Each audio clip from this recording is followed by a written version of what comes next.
Okay, good morning, children.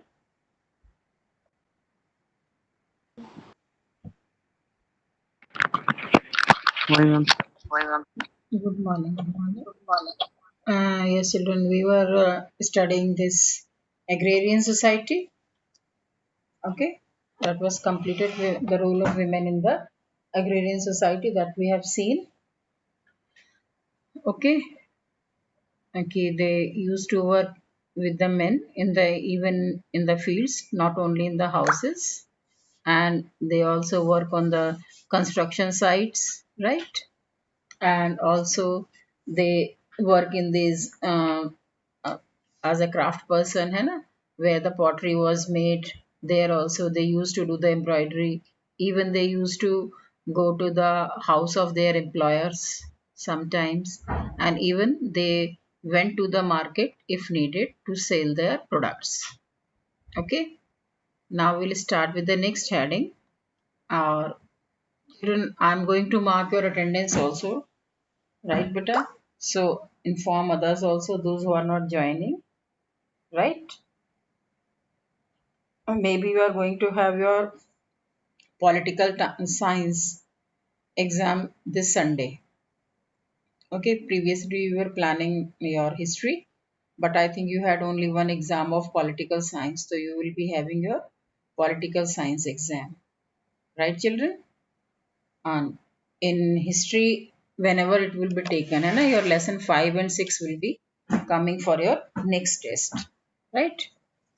So whenever you get time, prepare it for your objectives. Okay. Now we'll start with the same theme 8 with this heading, forest and tribes, right?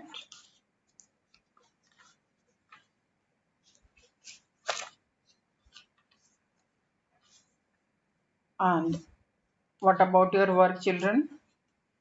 Submit your work of lesson 5 and 6. Have you submitted that up to 4? Completed, ma'am, till 8th chapter. Very good. And what about others? Yes, children. I think, ma'am, Prashant have also were completed till 8th. Prashant has also completed. I think he is Yes, ma'am. present today or not. Yes, ma'am. He is present here. So why is not replying then? You are saying in place of him. But I submit your work up to at least up to lesson 6 है ना, the part which will be coming in your coming test. ठीक है, उसके बाद का फिर देखती हूँ, मैं बताती हूँ what you have to do. Right, children? Ma'am हाँ, मैम सबमिट कहाँ पे करना है work?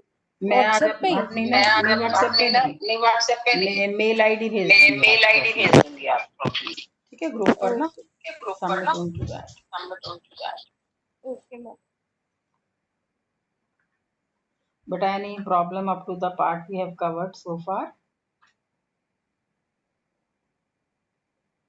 Yes, children.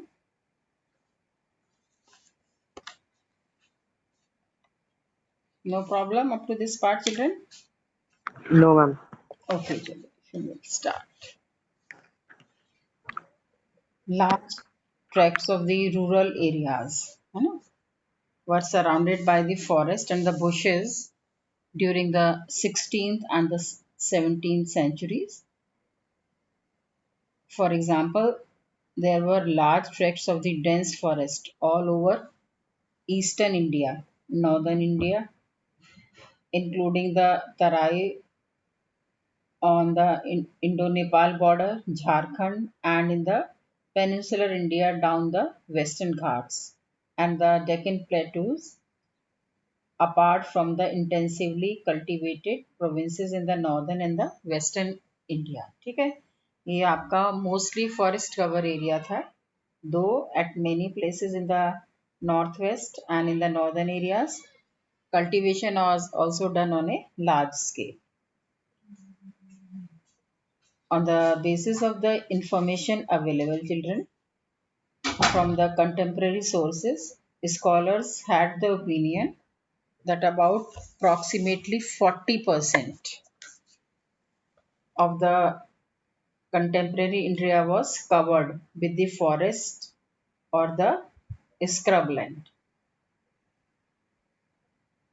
Okay, children, we come to know that contemporary text that those living in the forest, these people were termed as jungli.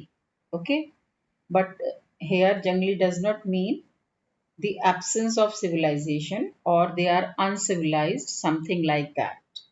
Okay, though in the modern times we use this term for the uncivilized persons, or it is used as a symbol of the lack of civilization. But in those days, it never had this meaning. At the time, this term was used for those people who, for their livelihood, mainly dependent on gathering of the forest produce, hunting, or the shifting agriculture. ठीक है, mainly for their subsistence, for their survival. ठीक है, they are totally dependent on the forest. चाहे वहाँ पर वो अपना subsistence आपका shifting cultivation करें, वहाँ के agriculture produce को use करें, और या hunting करें. ठीक है, these were the various means. They earned their ma'am subsistence. हाँ बेटा. बिनवन मैम वेट कर रहा है बाहर, वो कह रहा है मुझसे ये मैम ओके, एडमिट कर रहा था। अच्छा ठीक है बेटा, ये ना एक्चुअली 10 मिनट बाद बंद ही हो जाता है, तो जस्ट हाँ, दक्ष इज ऑल्सो देयर बेटा. And you just note down the names, ठीक है, दोज हु आर ज्वाइनिंग. अभी खोलते हैं इसको.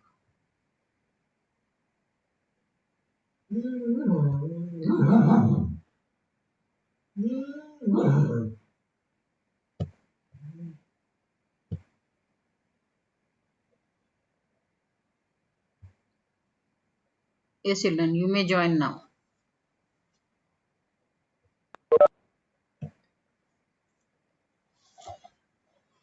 ओके, यू वर सेइंग कि उनका जो एक्टिविटीज हैं वो मेनली जंगल्स के ऊपर डिपेंडेंट थी और द फॉरेस्ट के ऊपर डिपेंडेंट थी.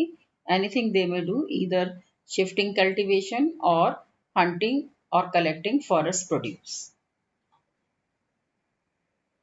They earned their subsistence through various activities depending on the season. ठीक है, different different season में they used to do the different activities. For instance, the bees would gather forest produce during the spring season, would catch fish during the summer, and would be do cultivation during the monsoons. Okay, different different activities, different different seasons के according जो उनको suit करती थी वो उस समय करी जाती थी. They would keep themselves busy in the hunting during autumn and the winter season. Thus, they would remain active during the whole of the year. Okay, ऐसा नहीं था कि कुछ ही पीरियड वो काम करते थे. ठीक है, जैसे बहुत सी जगह आपने देखा ना कि जहाँ पर मेनली कल्टीवेशन या एग्रीकल्चर करा जाता है, वहाँ पर कुछ लोग तो अपनी इनकम को सप्लीमेंट करने के लिए, ठीक है, कुछ क्राफ्ट का काम करते हैं. But most of the people do have those who had a large amount of land with them, large land holdings जिनका होती हैं, तो वो बहुत समय ऐसा होता है जिसमें कि they were free. But it was not like that for the forest dwellers. Thus, they would remain active during the whole of the year. In fact, constantly moving from one place to another had become a salient feature of the life of the forest dwelling tribes. ठीक है, तो इसलिए उनको जंगल में भी depending on the season एक जगह से दूसरी जगह आना जाना पड़ता रहता था. In the eyes of the state, the forests were the center of troubles or the disturbances. ठीक है, they served as a place of refuge, Mawas for the troublemakers. In the view of the Babar who laid the foundation of the Mughal Empire in the India, उन्होंने कहा है कि जंगल provided a good defense behind which the people of the Pargana become stubbornly rebellious and pay no taxes. ठीक है children, what does it mean? कि वो कहते थे कि जो फॉरेस्ट है ना, स्टेट जो किंगडम था, उसको लगता था कि वो उनके लिए ट्रबल क्रिएट कर रहा है, डिस्टरबेंस क्रिएट कर रहा है, क्योंकि जो लोग वहां पर रह रहे हैं वो उनको कोई टैक्स नहीं दे रहे हैं. ठीक है, और in case if two much of tax is demanded from these people, है ना, those people doing the agriculture, and they find themselves unable to pay the taxes, है ना. तो ये people भी अपना kingdom villages को छोड़ करके they simply deserted the villages और जंगलों में जाकर के अपना refuge ले लेते थे और वहाँ उनका काम चल जाता था.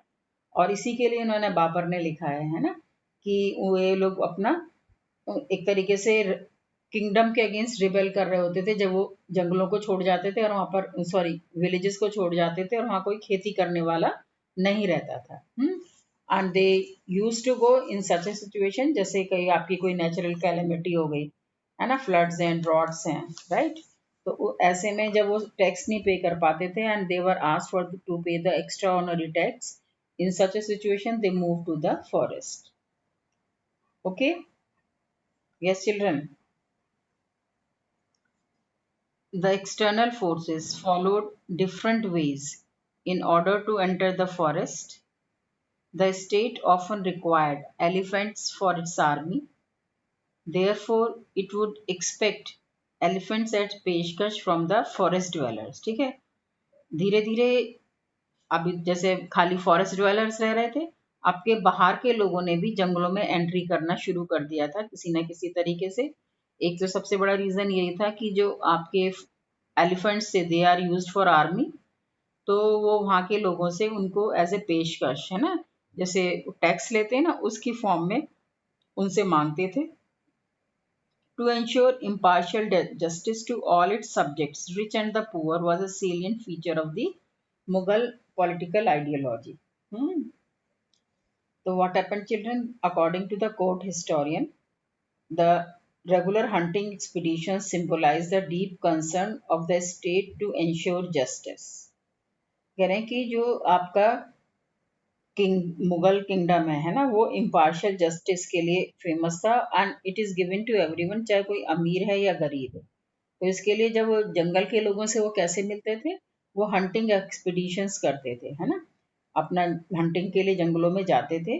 और जो एम्परर था there he use to meet the people there.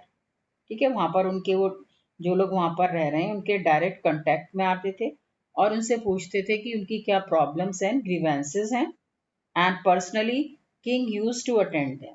ठीक है, और it is worth mentioning that lively scenes of hunting have been painted by the Mughal court. ठीक है, और इसी तरीके के ये जिस समय की वो राजा उनसे बात कर रहे हैं है ना, ऐसे हंटिंग सीन्स भी मुगल उसमें पेंट करे गए हैं. Often the painter would insert a small scene somewhere in their picture functioning as a symbol of the harmonious reign. ठीक है, okay. According to the court historian, regular hunting expeditions symbolize the deep concern of the state to ensure justice. The emperor would go every part of his empire in the name of the hunting expeditions. Forest में भी उस तरीके से जाते थे. Thus, he would come in the direct contact of the people living in the various regions, and he would found himself listen to their problems and the grievances and would personally attend to them. ठीक है, और जैसे हमने बताया कि वो painting के scenes यहाँ पर हंटिंग भी शो करते थे and king use to meet the people. उस तरह का देखो ये जो आपका पिक्चर है वो जो साइड में लगा हुआ है, it is showing that thing only. The king was sitting there and people has surrounded him. ठीक है, ऑफिशियल्स उनके जो मिनिस्टर्स हैं, and he is doing the hunting and here itself he used to meet the people of the forest. Right children. The spread of the commercial agriculture during the period under consideration also influenced the lives of the forest dwellers. धीरे धीरे लोग commercial agriculture के ऊपर focus करने लगे. Means जो भी आपके फॉरेस्ट में चीज़ें पाई जाती थी, फॉरेस्ट प्रोड्यूस, ठीक है, they became they are used for the purpose of selling.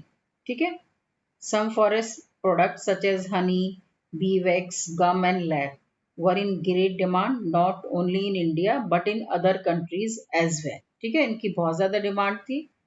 And it is worth mentioning that some commodities like lac and gum were the major items of export during the 17th century. Okay, तो अब वहाँ से जो चीज़ें पहले जिस पे केवल एक आपका फॉरेस्ट ड्वेलर्स का कंट्रोल होता था।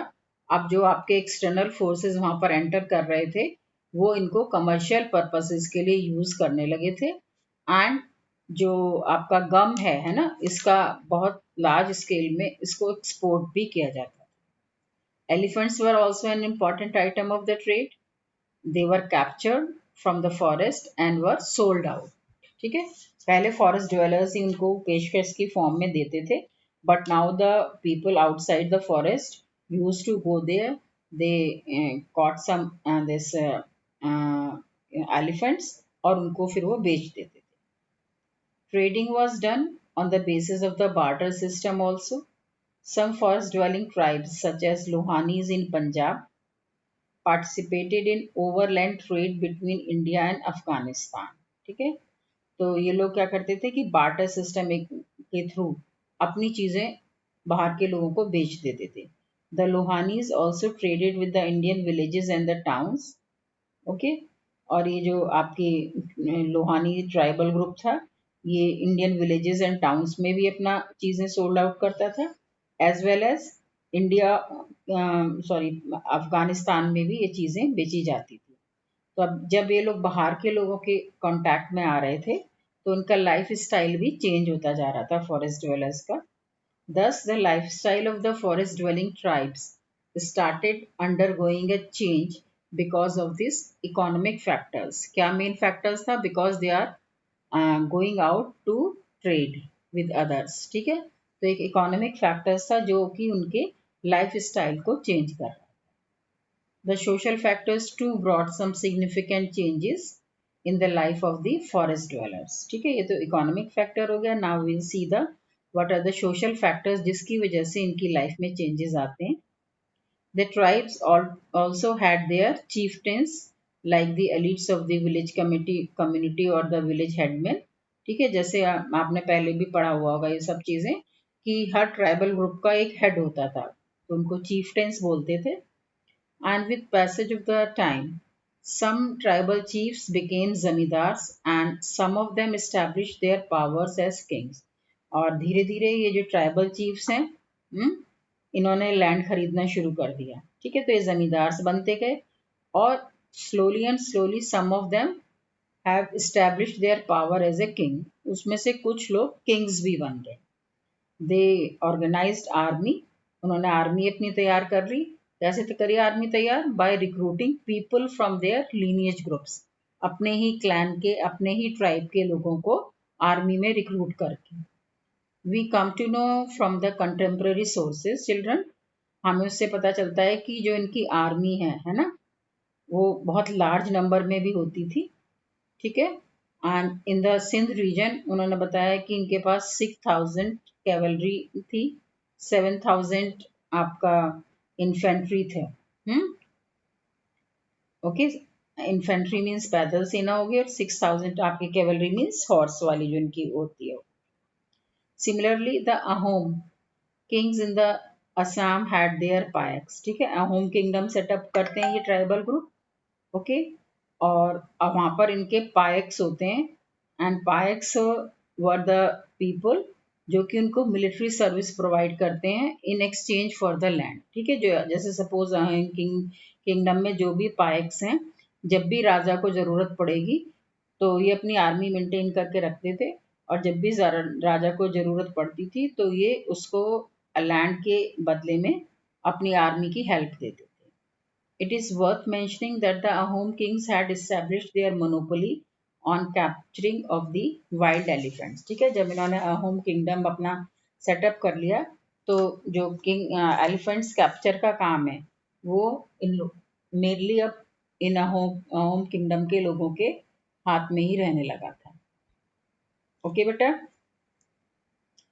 In the opinions of the historians the transition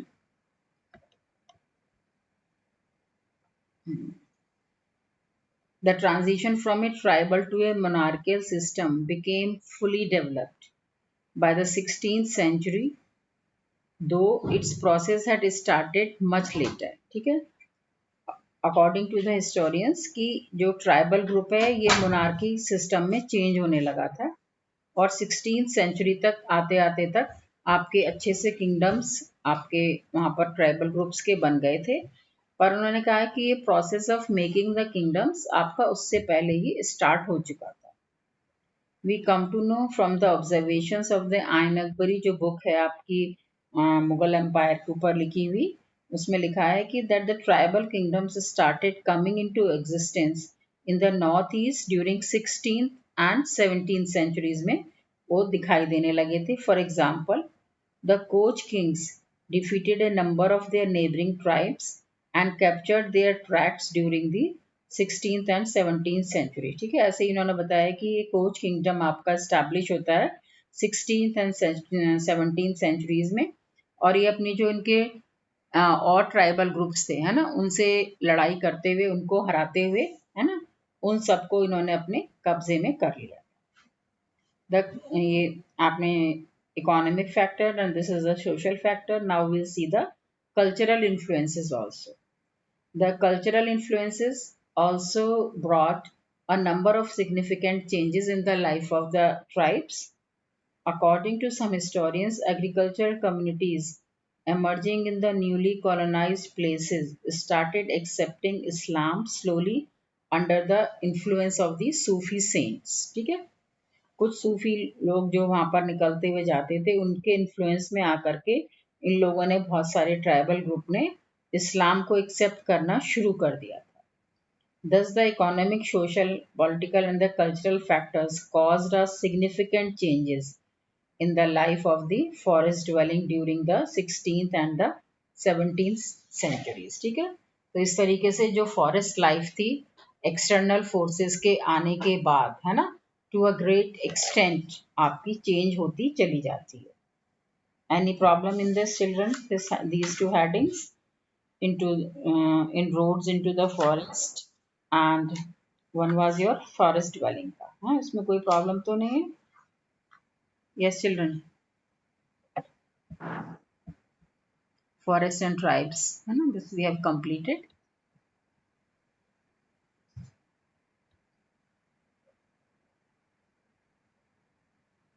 any problem beta? Until now. Okay, now we'll come to the next heading, the zamindars। ठीक है,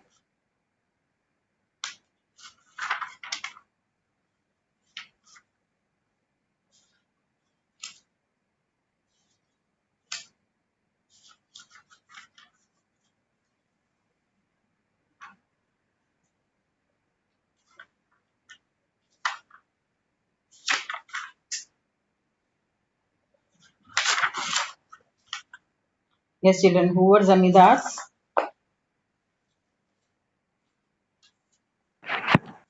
Ma'am, Hmm. they are the landholders, And they were the big landlords, you can say। big landlords. Yes, hmm, ma'am. ठीक है, but they had the thing कि इनकी land तो वहाँ रहती थी विलेजेस में, but they themselves don't use to live there. ठीक है, और ये रहने के लिए आपके टाउन्स या सिटीज में रहा करते थे, that was the main thing. चलिए, let us start with this. The zamindars enjoyed a very significant place in the agrarian relations during the Mughal period.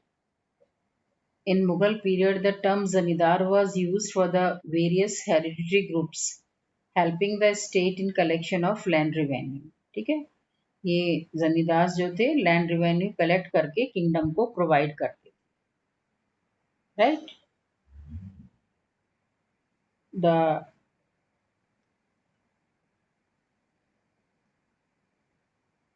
they enjoyed the rights of the ownership to their land holdings and their residential land. ठीक है, दोनों पर इनका hold होता था, और ये hereditary होती थी, मीन्स इसके बाद इनकी नेक्स्ट जनरेशन को मिल जाती थी।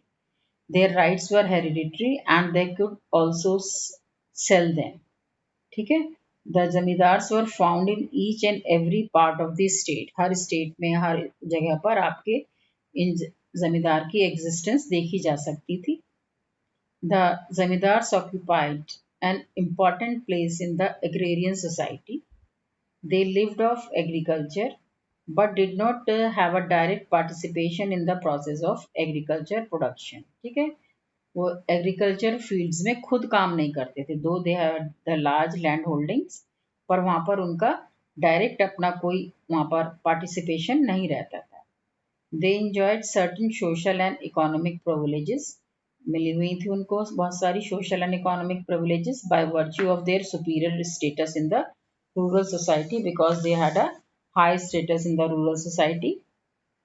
They helped the state in collection of land revenue, and in return got some benefits like a share in the agriculture produce and tax free lands. ठीक है, वो revenue collection में help करते थे और उसके बदले में उन्हें agriculture produce मिलता था और साथ साथ कुछ टैक्स फ्री लैंड्स भी मिल जाती थी कि जिसके ऊपर उन्हें टैक्स नहीं देना होता था.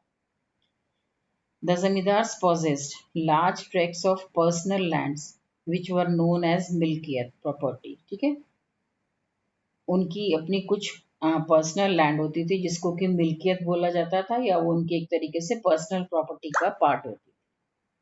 These lands were an important factor contributing to their prosperity, और ये लैंड्स उनको बहुत ज़्यादा प्रॉस्पेरिटी प्रोवाइड करती थी.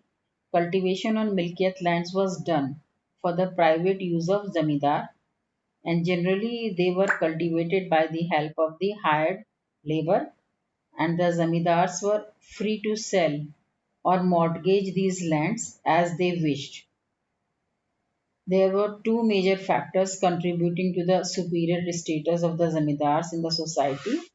They belonged to high caste mostly, and they performed certain services for the state.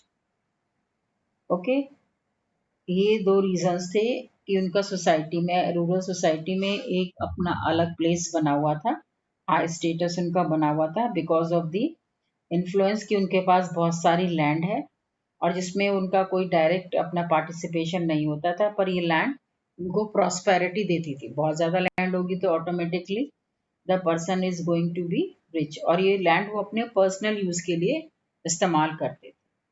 और जमींदार को राइट था, क्योंकि ये लैंड इनकी हेरिडिटरी लैंड होती थी, कि वो उसको चाहे तो मॉर्गेज पर दे दें, उसको सेल कर दें, जैसे भी वो चाहते थे. They can use the land according to their choice.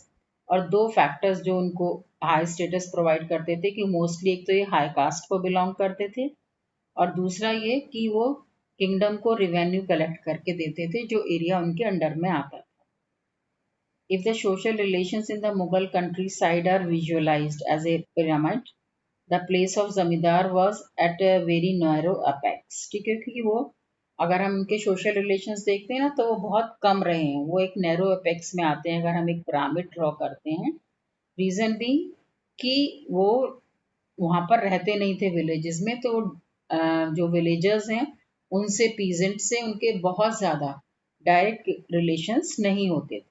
Okay, we come to know from the account of the Abul Fazl that the upper caste Brahman Rajput combined was in dominance in the rural society. ठीक है, कि upper caste ब्राह्मण राजपूत इन लोगों का domination था society में, villages में, and it also had a fairly large representation from so called intermediate caste. ठीक है, और ये एक इंटरमीडिएट की तरह भी काम करते थे जमींदार्स और विलेजर्स के बीच में.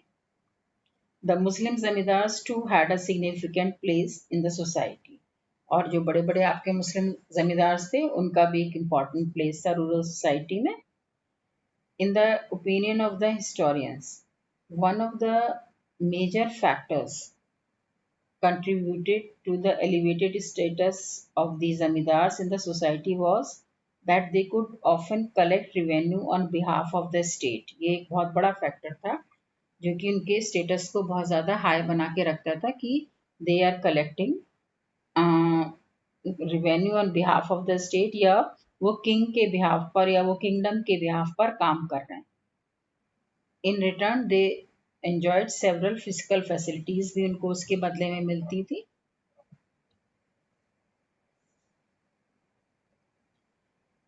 In northern India, the share of the zamindars in the revenue was about 15 to 20%. ठीक है, जो वो रेवेन्यू कलेक्ट करते थे उसमें से उनका शेयर 15 से 20% रहता था, और कुछ कुछ प्लेसेस पर तो ये और भी ज़्यादा होता था। लाइक आप देख सकते हो कि in Gujarat it was entitled to 30 to 35%। ठीक है, तो ऑटोमेटिकली उनके पास लैंड होल्डिंग्स बढ़ी हैं, वहां से उनको खूब अच्छा प्रोडक्शन हो रहा है, एग्रीकल्चर प्रोडक्शन। और दूसरा, इस तरीके से उनको ये शेयर भी पूरा रेवेन्यू में से मिल जाता है। Control over military resources was also an important source of their power. ठीक है, वो इसलिए भी और ज़्यादा पावरफुल थे क्योंकि उनके पास मिलिट्री रिसोर्सेज भी होते थे। Most zamindars had their own strong fortresses होते थे, उनके अपने किले बने रहते थे। And they had an arms and weapons, arms weapons होते थे उनके पास। They had armed contingent comprising units of cavalry, artillery and infantry। ठीक है, पूरी वेल मेंटेन्ड आर्मी उनके साथ रहती थी।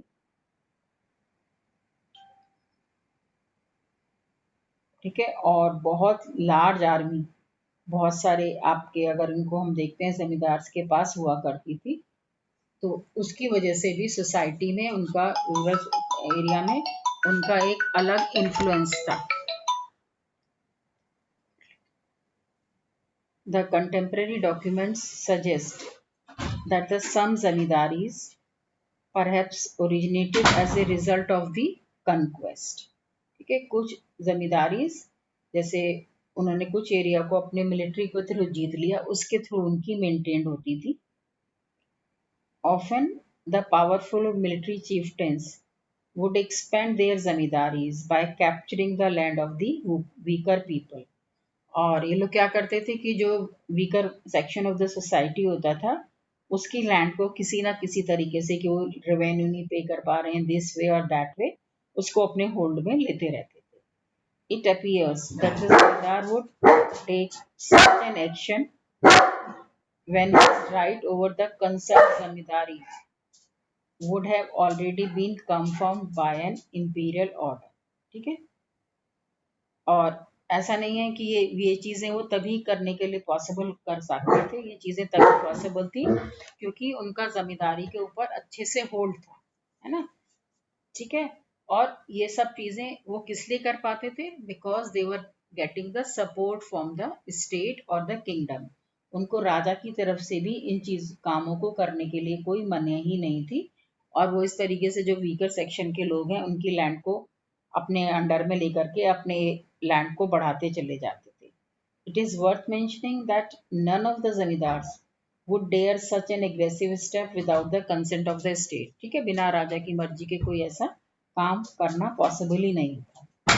Right children, the available contemporary sources reveal that the process of colonization consolidation of the zamindari was quite slow। The zamindari was consolidated in various ways, such as colonizing the new land।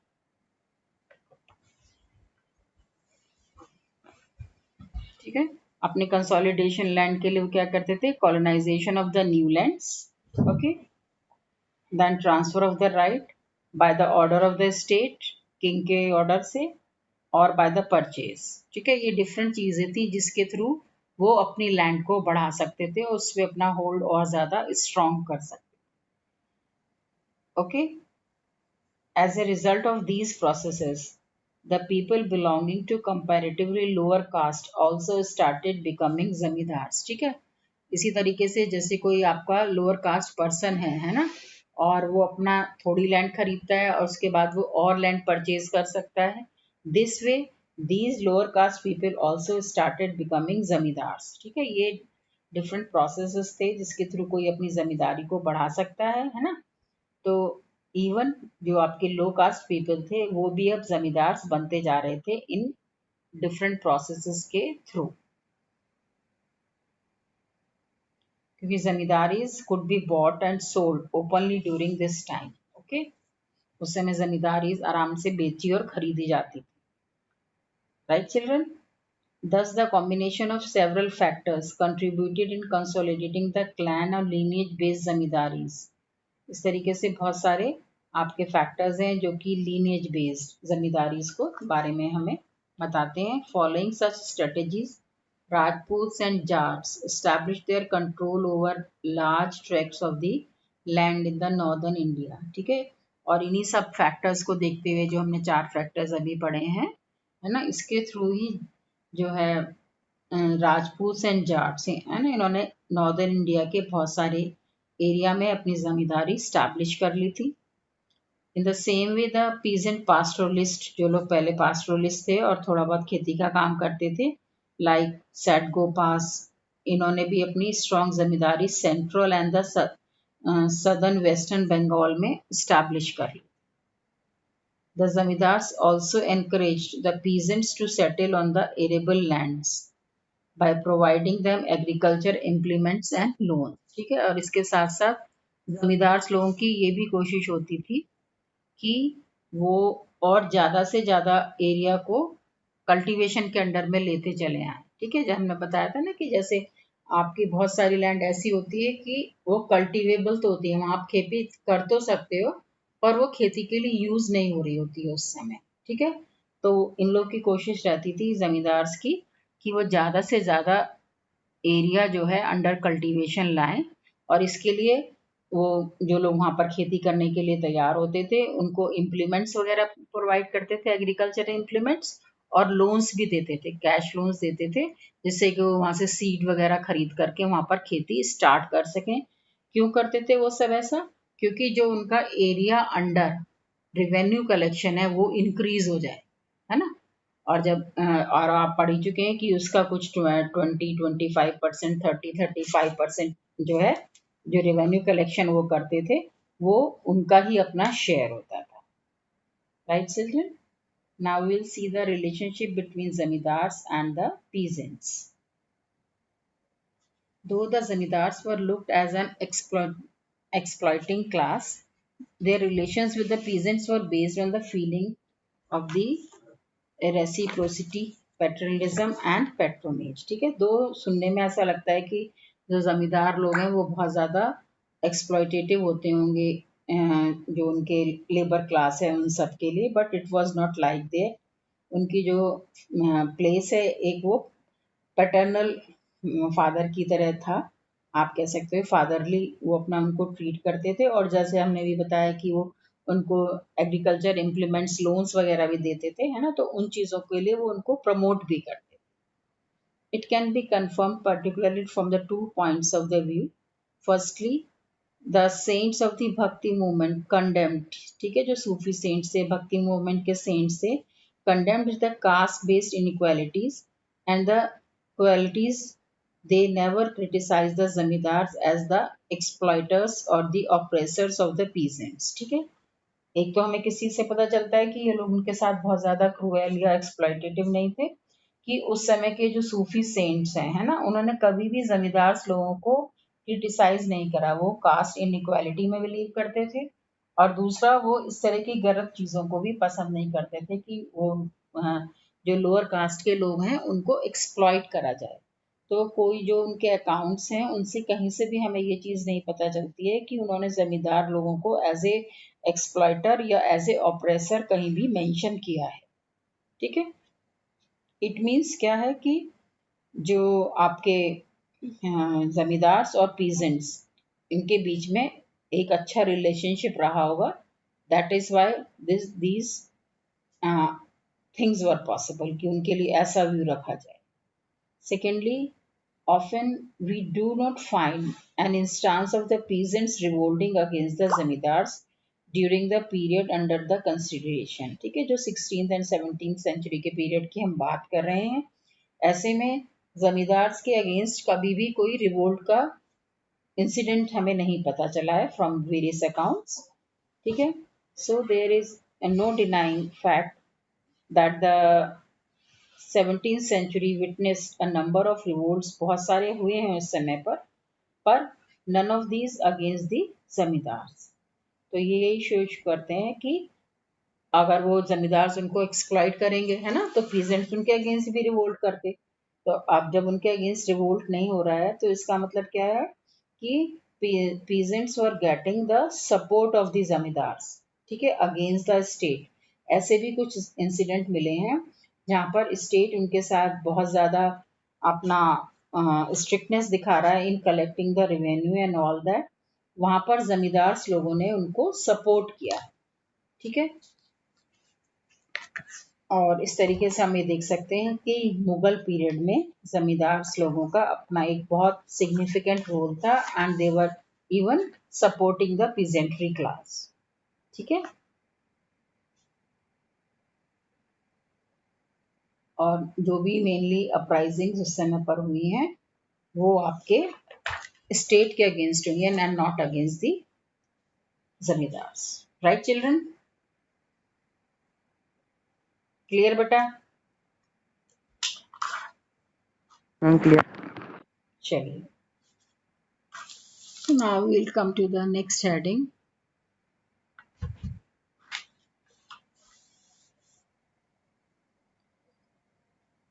that is your land revenue system. Late us start, है ना, थोड़ा सा कर लेते हैं इसका भी।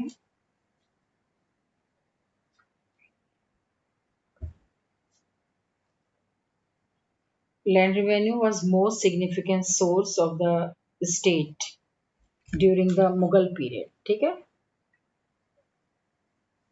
अभी तक हम यही सारा पढ़ते हुए हैं। जमींदारी सिस्टम में भी हम यही चीज पढ़ रहे हैं कि उनका मेन सोर्स ऑफ इनकम जो है वो आपका लैंड रेवेन्यू ही था।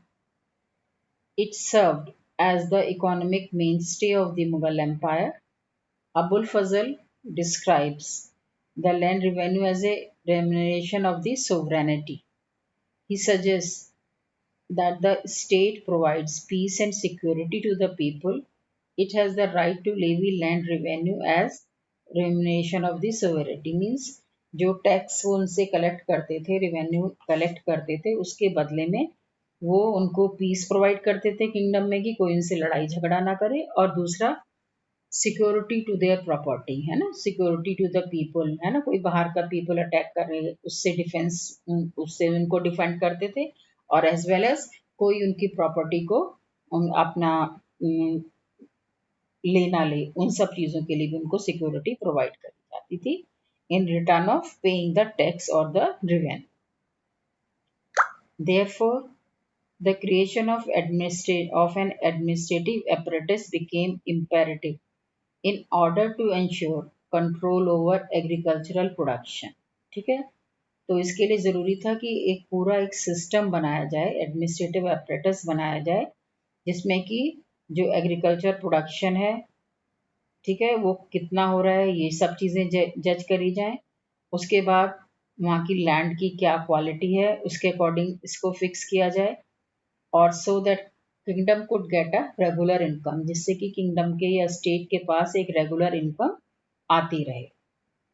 Right children?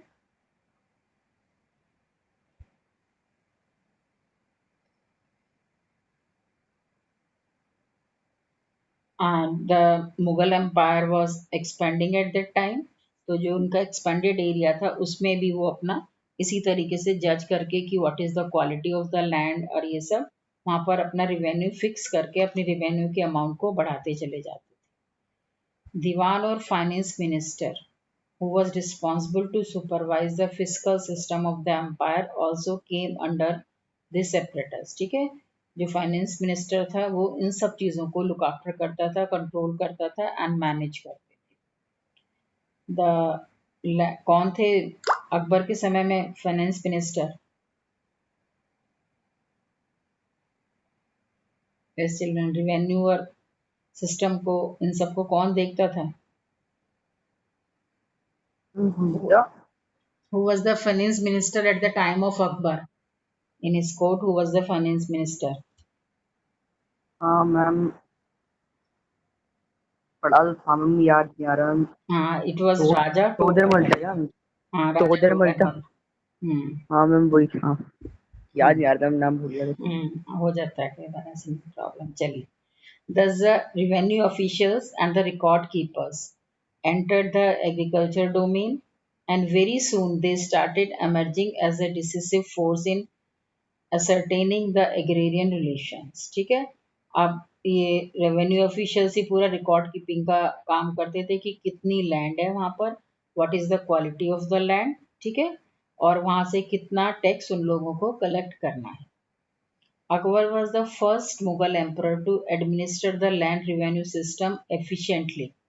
और अकबर ने इस लैंड रेवेन्यू कलेक्शन के सिस्टम को दोबारा से अच्छे से सिस्टमेटिकली इम्प्लीमेंट कराया था, and to make the best system of the period हुआ, और आगे भी उन्हीं के सिस्टम को काफ़ी लंबे समय तक और किंग्स जो हैं फॉलो करते रहे हैं.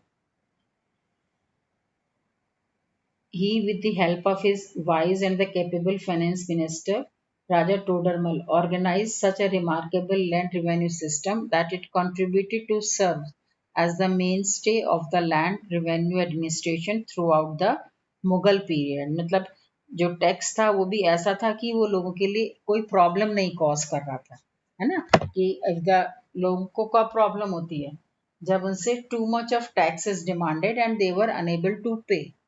ओके, पर अगर उसको प्रॉपरली असेस करके उनसे पेमेंट लिया जाए कि उनकी लैंड कितनी है ना, ये नहीं कि लैंड का साइज देख करके ही खाली उनसे टैक्स डिमांड किया जाता था, but the what is the quality of the soil, whether it is fertile, है ना, क्या कितना उसका फर्टिलिटी फैक्टर है, ये सारी चीज़ें काउंट करके, है ना, वहाँ पर कितना क्रॉप प्रोडक्शन होता है उस पर्टिकुलर एरिया का, जैसे पर हेक्टेयर उन्होंने देख लिया, तो उसके अकॉर्डिंग वो उन सब चीज़ों को डिसाइड करते थे कि कितना टैक्स उन लोगों से लेना है.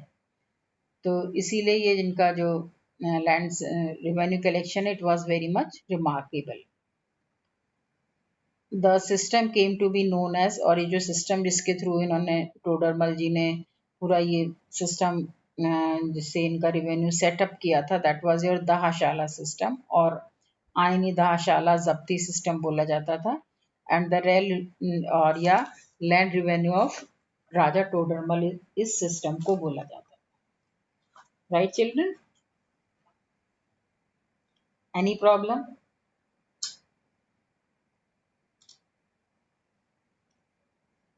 इसमें थोड़ा सा पार्ट और है कि what are the other ways of the income, sources of the income other than the revenue. ठीक है, that we will see tomorrow. Right children, any problem up to this part?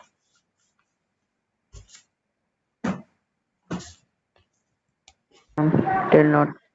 Okay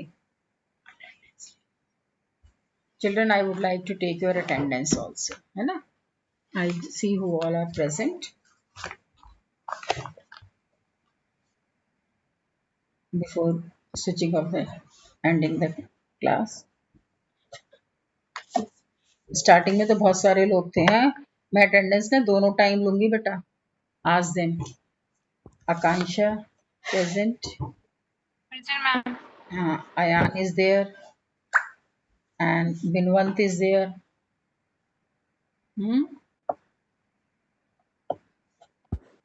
सिफा है, जहांगीर ये सिफा का ही होगा ना. Yes, ma'am. Okay, then Prashant, Ambika,